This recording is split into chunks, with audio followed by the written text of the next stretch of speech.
My name is Ben Mattis. I'm the senior producer at WB Games Montreal on Batman Arkham Origins.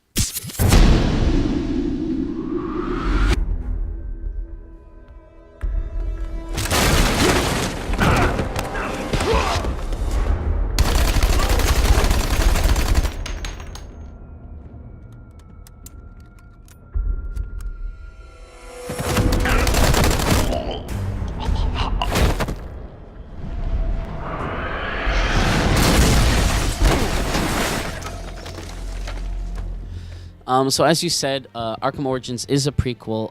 In particular, that makes it an early career story. By our sort of calculations, we figure Arkham Asylum is roughly year 7 of Batman's career, which puts Arkham City at about, roughly speaking, year 9, and Arkham Origins is year 2.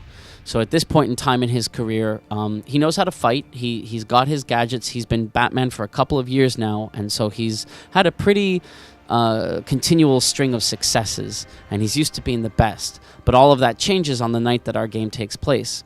Black Mask, who's the #1 crime lord in all of Gotham, has put a $50 million bounty on Batman's head. This $50 million bounty attracts 8 of the top assassins in the DC universe to Gotham City for this one night to kill the Bat. And they bring with them gangs and just all sorts of mercenaries and whatnot. And these thugs start tearing the city apart with the hope that Batman will be lured out into the world, into the city, and the assassins can deliver the killing blow and collect the bounty and retire on a tropical island somewhere. So on this night, Batman has to survive the assassination attempts, bring the assassins to justice. He's got to find Black Mask, take him down. He's got to clean up the streets, because that's what Batman does. He's not going to just leave the streets to the civilians to defend themselves.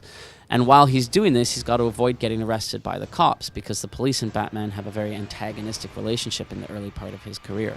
So it's clearly the sort of formative night of his career, and it'll force him to evolve, to change, and to grow as a crime fighter and as the sort of hero that we all know, going from just a masked vigilante to truly becoming the Dark Knight, the well-known, generally respected, and increasingly sort of trusted defender of Gotham.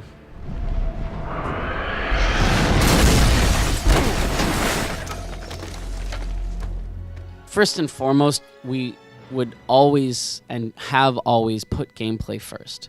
We're not going to limit the enjoyment that we can create with this game by handcuffing ourselves to a narrative and say, oh, no, Batman's batarangs, they can't work.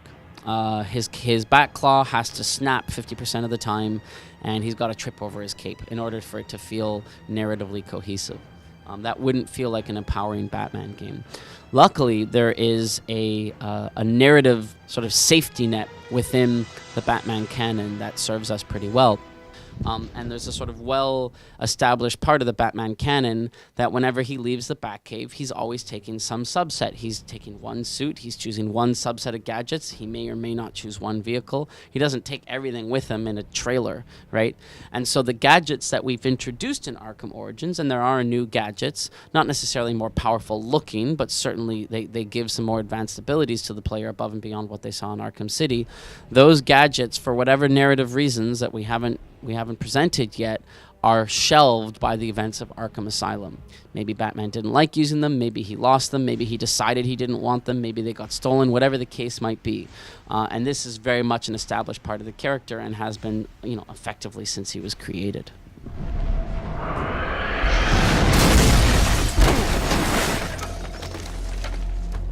There's one, but it's not integrated into the narrative in that way. Again, going back to my previous point, Batman is alone, and playing Alfred wouldn't really have the same sort of fun factor.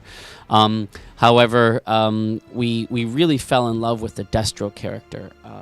When we were building that boss battle, when we were building that character model, he just looks really cool. I really want to dress up as him for Halloween. He looks like a really strong, powerful, empowering character.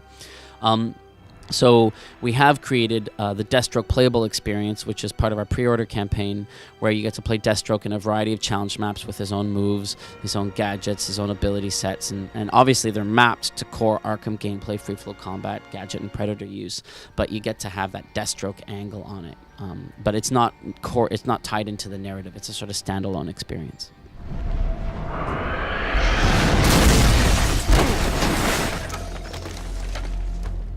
So yeah, so because we take place 5 years before the events of Arkham City, it's not a jail. It is a city, and it's separated into 2 islands, North Gotham, South Gotham, which are connected by the Gotham Pioneer Bridge. North Gotham, 5 years later, becomes Arkham City, the prison. But it's a fundamentally different place. It's not yet been flooded. It's not yet been turned into a jail. The Wonder Tower has not yet been fully built. And so it's a significantly different environment. We basically had to rebuild it, but we wanted to have that familiar landscape with a very different vibe, different, aesthetic, because it's Christmas time, and so people could say, is that the same place? Wow, it really feels different. This is what it felt like 5 years ago. We thought that would give them a really sort of neat angle to that, the progression of the narrative and the story across the 3 games. Our open world is more than twice the size of Arkham City, large enough that it warrants the inclusion of the fast travel system that we showed you, which is the Batwing, which when unlocked, these fast travel points will give you an opportunity to sort of quickly jump from one part of the city to the other. But of course, it is optional, as most fast travel systems are. You do not need to participate in this fast travel. If you want to completely ignore it, you can. Well, there's a lot of narrative and gameplay tied up into that Most Wanted mission. If you want, you can navigate from the southern tip of South Gotham to the northern tip of North Gotham through typical Batman navigation means, so running, grapple, boosting, gliding, etc.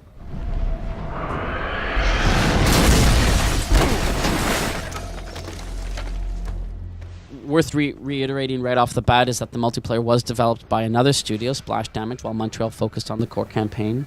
What the online experience is it's a sort of my friends, my enemies of my enemies are my enemies kind of circumstance, where you have Joker and his elite thugs fighting against Bane and his elite thugs for control of an access point or a map or a resource generator point or whatever, all the while Batman and Robin, who are cooperatively working together, are trying to stop either gang. So both gangs are fighting against each other as well as fighting against Batman and Robin. As the match plays on, the gangs, who are typically playing in a third-person shooter experience, each gang has the opportunity for an elite member to swap out and bring in the leader of the gang, be that Bane or Joker. So you have these circumstances where Bane and his elites and Joker and his elites and Batman and Robin are all fighting for control of this map before the time runs out, and it can create some wonderful post-map stories. I've played matches before with friends and with people from Warner Brothers Interactive and with Splash Damage as well, where when the match ends, we spend almost as long talking about what just happened as the actual game itself, because it generates a lot of really sort of fantastic stories. Remember when I was on the ground and you swooped out of the sky and you were about to take me, and then the guy shot you and you died on the ground, and I ran in and I shot, oh man, that was awesome. It generates a lot of sort of enthusiastic response, and we've seen a lot of that from the open beta that ran a few weeks ago. So I'm definitely excited to see how people respond to this mode when the game comes out.